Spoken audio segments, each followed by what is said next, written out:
Good morning, namaskar. Welcome to another session of Facebook Live. This time the theme is music to mindfulness. Now, at the outset, let me clarify when I say music, I mean Bharatiya Sangeet, Indian music. And there's a reason. I believe that all the rivers and tributaries of music, all the genres, subgenres of music fall in this ocean. It is this Bharatiya Sangeet, which is more than 4,000 years old, which embraces, envelops, encompasses and pervades all that you and me call as music. And there's a certain nature of this music, why this is so pervasive. I'm sure many of you know that our music, Indian music, was born out of the universal sound Om. The same sound which created us, which created this world, which makes it absolutely inherent and primordial for life and existence on this planet. So, in today's session, before I start, I think I need to share a little bit about my association with this music. I was baptized in this world of music by my dad, Baba, at the age of 12, when he dipped me into this ocean of music.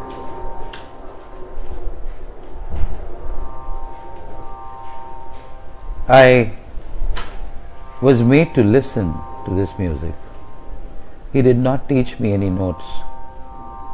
He did not make me understand this music cognitively. He just made me listen. He made me listen to some of the exemplars, the doyens of Bharatiya Shastriya Sangeet, those days on the radio, little later on the record and cassettes. But all along it was listening. And what did this listening do to me? I knew the ragas. I think by the age of 12 or maybe 14, I could recognize most of the ragas, not by their notes, not cognitively, but relatively or relationally. I had built relations with the ragas like we build relations with people. I had built a connect with their characteristics, with their nature, with what they do to me. I had developed a kind of liking for certain ragas which would resonate with my nature, my character, and not so much of a liking with ragas which did not have so much of resemblance and resonance with my nature and character. So what was happening?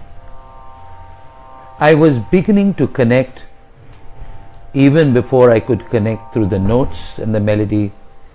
I was beginning to connect with the soul of the melody, which is what I call as Swaratma. I think it was mid-70s that I started playing. Imagine. I was playing at home. I was so passionate, I am still passionate about music that it was swelling inside me. It was wanting and seeking expression. So on a modified guitar, I started playing on my own.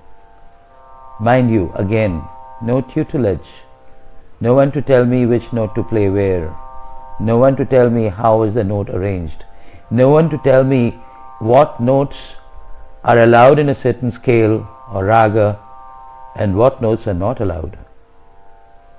And I was playing blissfully. Very soon I started performing. I started performing in small private concerts in my locality and otherwise. I started performing in my college programs and later on, of course, in my corporate programs too.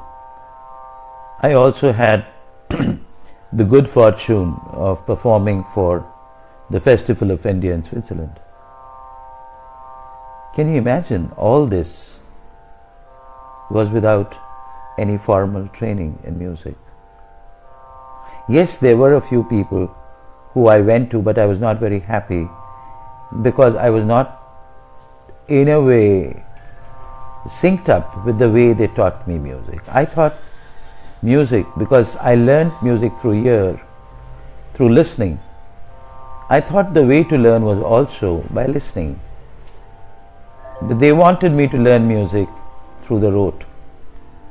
So somewhere right from my childhood, I have been building an understanding and association with music which is my own, and I still believe and uphold is the right association and understanding. It is much later that I got this, and I'm very grateful for it, opportunity of finding my guru and learning from him at his feet for 3 months, and then coming back and writing my examination, Sangeet Prabhakar. However, before that, I would like to believe, and my guru also told me when I went to him for the first time, it's not that you don't know music. You know music. What I'm going to teach you is the technique of playing it on this instrument that you have adopted. So my friends, what am I trying to believe, trying to make you believe, is like the birds don't go to schools to learn music. And the fact that everything in nature is ingrained with music because music came from our nature. Why is it that we look forward to being trained? What is it that a person out of joy sings out, not even often knowing that he or she is singing? But when he or she is expected to sing or play, there is a shy. There is a shying. There is something which inhibits the person. What is it? And mind you, what I am talking about myself is not about myself alone. It's true of every living being on this earth. That music is a gift given to all of us, number one. And music is something that comes out naturally, provided we can deal with the inhibition and the fear that I cannot sing. Coming to the inhibition part, and before I get into connecting music with mindfulness, there is another aspect of music. See how music our music, Bharati music, has been to an extent contorted and distorted. One is the practice of providing formal education in music, and where people are taught notes. People are not taught about the soul of the music, which is what I learned first. Notes came much later. The other is people are taught to perform. Now this is something which I am not sure I understand pretty well. Who is music meant for? Is it meant for them who are out there sitting to listen to you, waiting to be pleased by you, and you waiting to be popular with them? Or it is meant to be played for you and the one who created you? Those who are musicians are true musicians who are passionate about music because it does something to them. They will vouch that the music that's created in absence of anyone, that's created when driven by the joy, it's driven by the overwhelming grace and gratitude, is the most satiating, is the most fulfilling experience of music. It's not which happens when one plays to the gallery. There's a legend about Tansen and his guru. Once Akbar, I'm sure all of you know, Tansen was one of the 9 jewels in Akbar's court, and a lot of what we have as assets in Hindustani music was Tansen's creation. So once Akbar asked Tansen, so Tansen, you are supposed to be the most accomplished, the excellent and the most excellent musician in the country, and that's why you are a part of my court. But I was wondering that you would have learnt music also. And if you have learnt music, whoever taught you music must be better than you. Take me to him or bring him down here. I would like to listen to him. So Tansen bowed down. With a lot of apologies he said, Sir, you can't get him down here in your court. He is Swami Haridas and he never sings for anybody. So Akbar got very curious. He said, why so? Say, he sings like birds. If you go to a cuckoo and ask that cuckoo to sing, it will not sing for you. The more you ask, the more reticent the cuckoo will become. So if you really want to listen to Swamiji, to Swami Haridas, you need to hide behind the hut where he stays near the river Jamuna, and at 3 o'clock in the morning when he starts his sadhana, you can listen to him. So they went one night at 2 o'clock, planted themselves behind the hut, sharp at 3, swelling with joy and bliss and overwhelming gratitude for the grace he received. He started singing Haridas. And the more he sang, the more overwhelming was that music for Akbar. He never had heard anything like that, not even from Tansen. Tears were rolling down his cheek. He had lost bearing of where he was, and he could not even move till the music was on. He stood on for hours as long as Swami Haridas sang, and when he finished, the two of them, Tansen and Akbar, retreated back home. When he came back to the court, he asked Tansen this question. So Tansen, tell me, why is it that your guru sings so wonderfully well? So out of the earth is his rendition. I now believe that there is something or someone who is superior to you. Why is he so different from you? And you know what Tansen said? Tansen said, Sir, I sing for the gift that you are going to give me. I sing with the expectation of getting. However, Swami Haridas sings after having received boundless grace from the Almighty. He does not sing driven by need or greed to get something. In my journey with my music, I could have been a performer. However,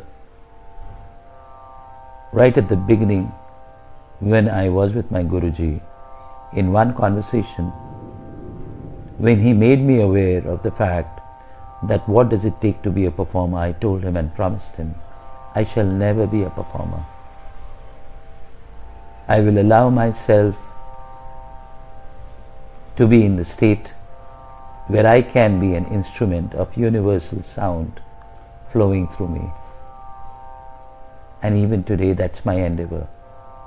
Even today, I try to be aware of my need and greed to please others and be popular amongst others with my music. Yesterday we had a musical evening of Suratmiyata. There are about 20 people out here. I had lost myself in playing. At one point in time, there wasn't anyone in front of me. So it's not about making yourself a recluse.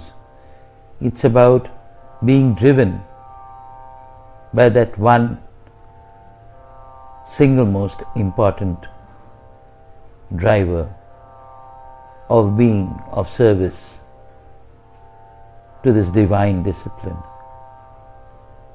Can I serve this? And in turn, can I be of service to the Creator?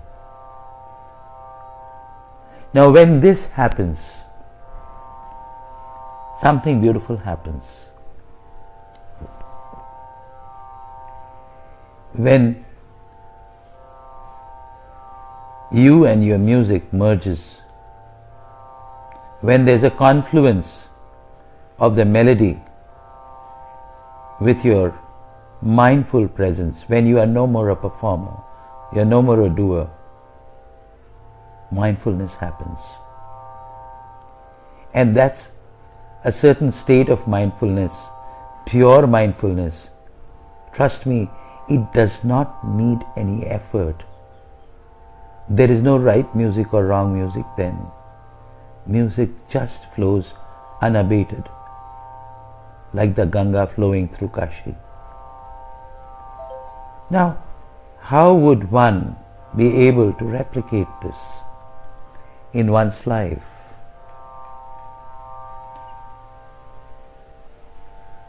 I can share from my experience, and those who are music lovers, aspiring musicians, even those who are practicing musicians and want to be mindful musicians. I think the first thing is sadhana. What is sadhana? If you know the meaning of the word sadhana, sadhana, to sadhu. To sadhu is to practice. So, the first thing that you need to agree with and make space and time for is sadhana.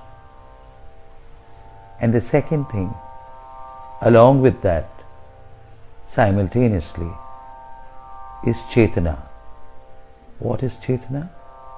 Consciousness or mindfulness. So, what I am talking about is conscious practice. So, how does conscious practice happen?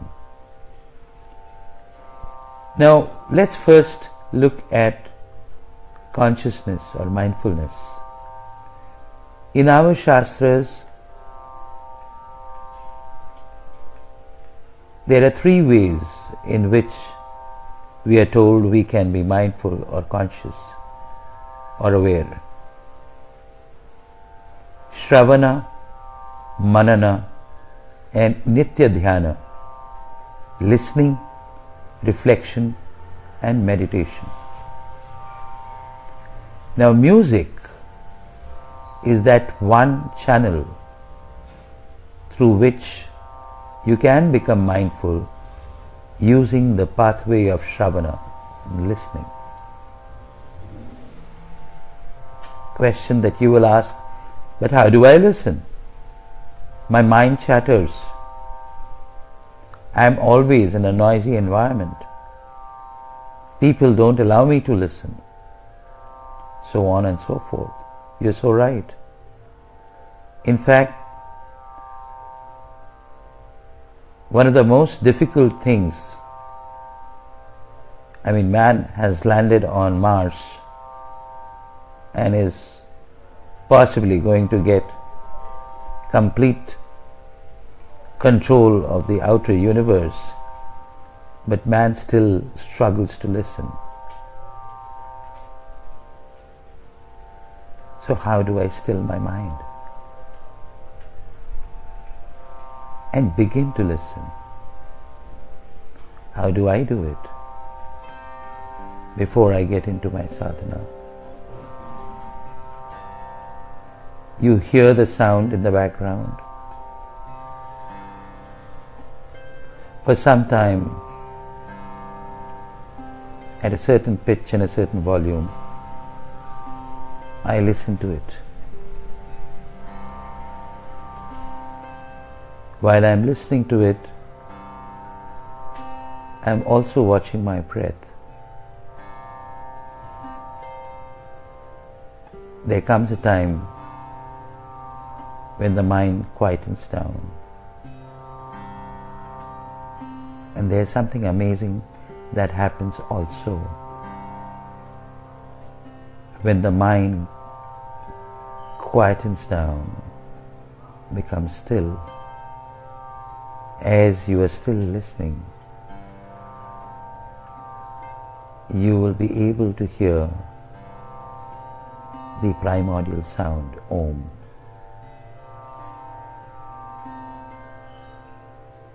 It will sound like a very high pitch buzz,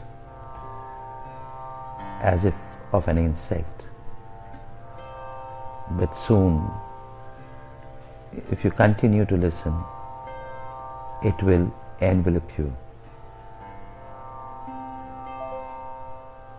Now that, my friend, is the beginning of Shravana. Having gotten into that state, listen to the music that you can relate to. Again, reminding you, and you can listen to fusion, world music, lounge, rock, blues, jazz. Whatever you listen to are rivers and tributaries that falls into the ocean.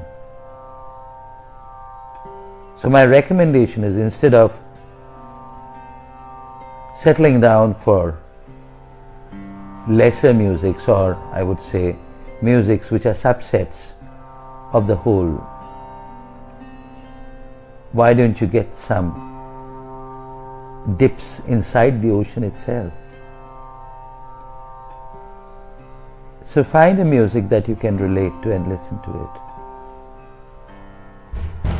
If you listen to it mindfully, two things will happen. You will become more intensely mindful, and in becoming intensely mindful, you will start building a certain relationship with that music. You will start relating to the raga, to the scale. You'll start emoting with it. You will slowly, if you start liking it, you will notice that it has become a part of your life. The more you listen, the more it nestles inside you. Over a period of time, you will be restless to sing it out, to play it out, And that's when comes the sadhana bit, the practice bit. Now in our music, Bharatiya music, very interestingly, we have scales, we have ragas.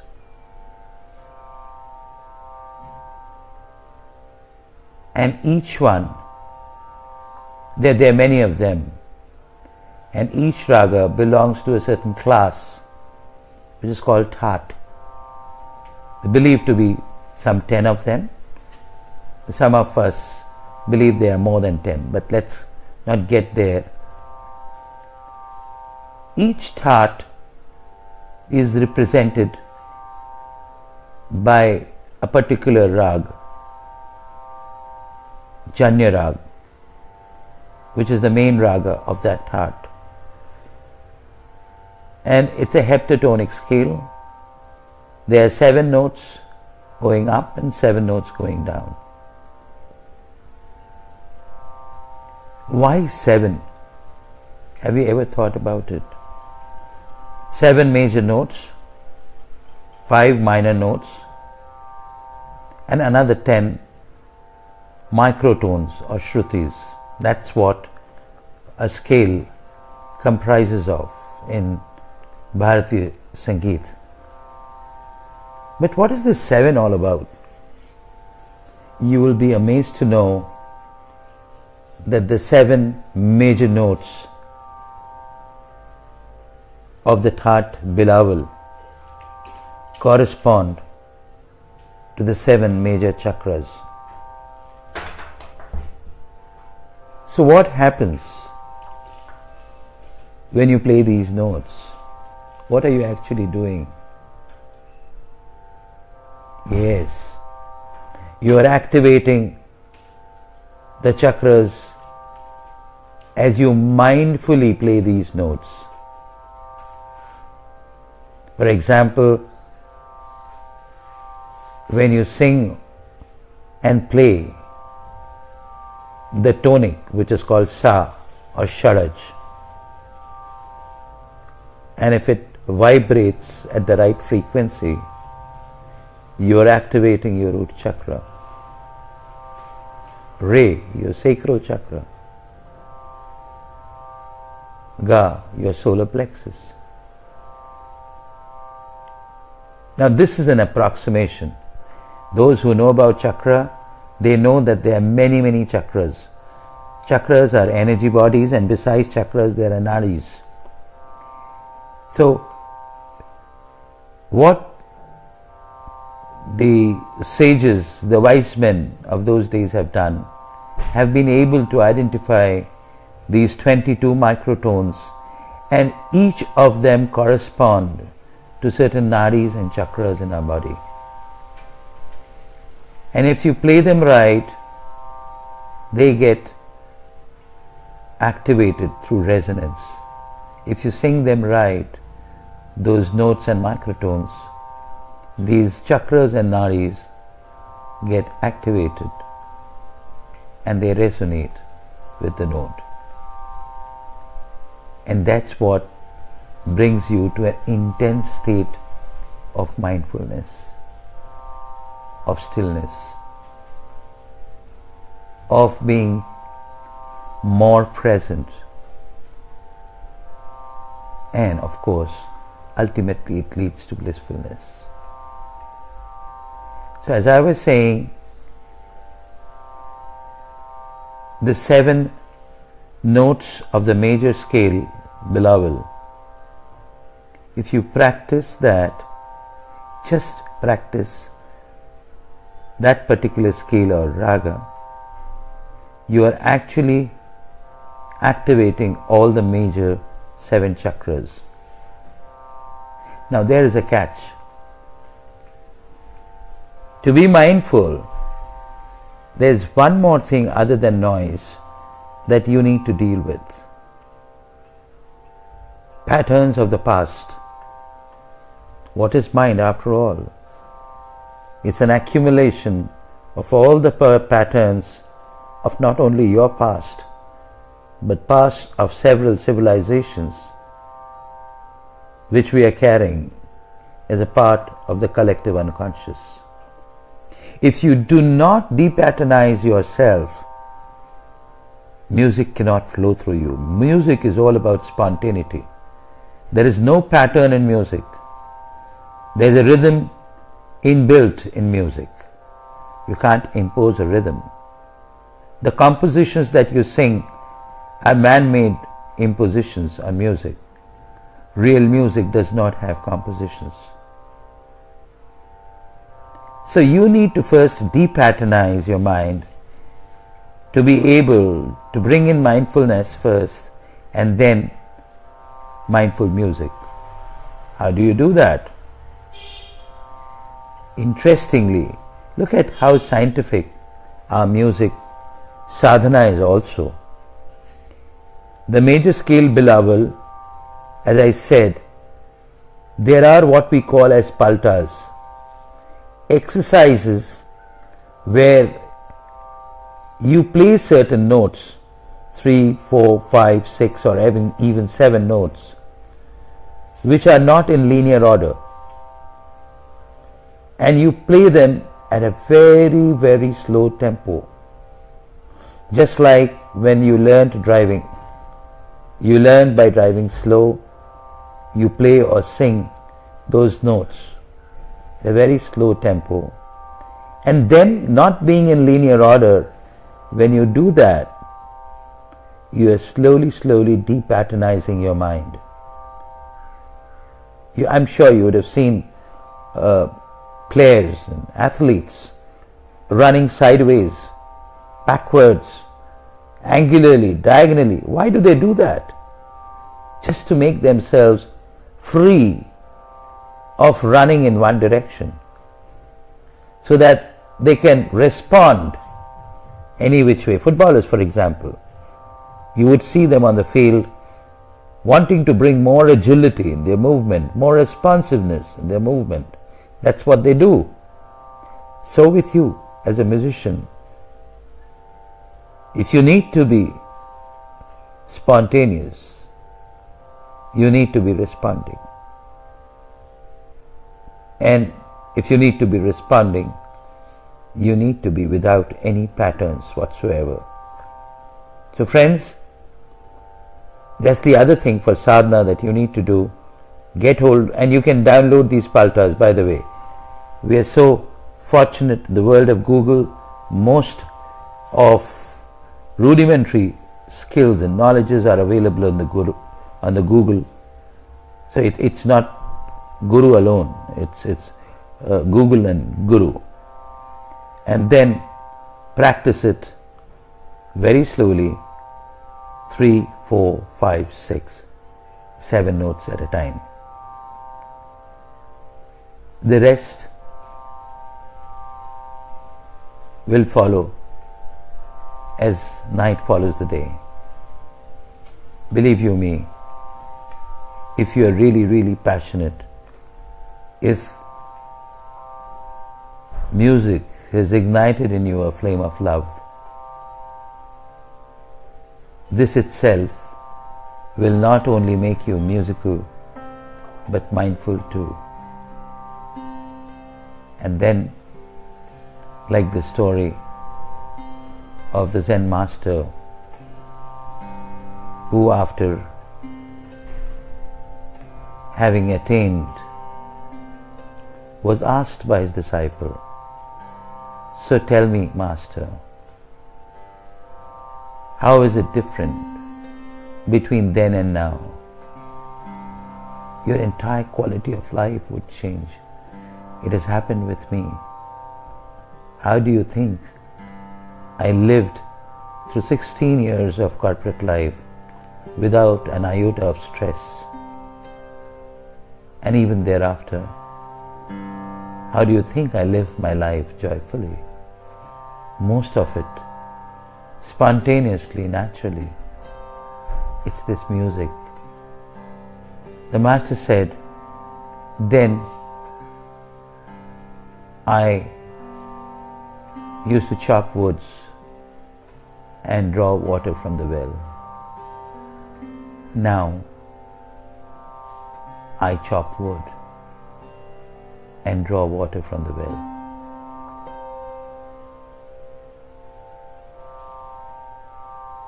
Everything apparently will remain the same. Only you would have got transformed from being mindless to being mindful, from being absent to being present. Thank you so much for today. Feel free to send in your comments whenever you have any query, anything to know, anything to ask. Have a good day. Bye.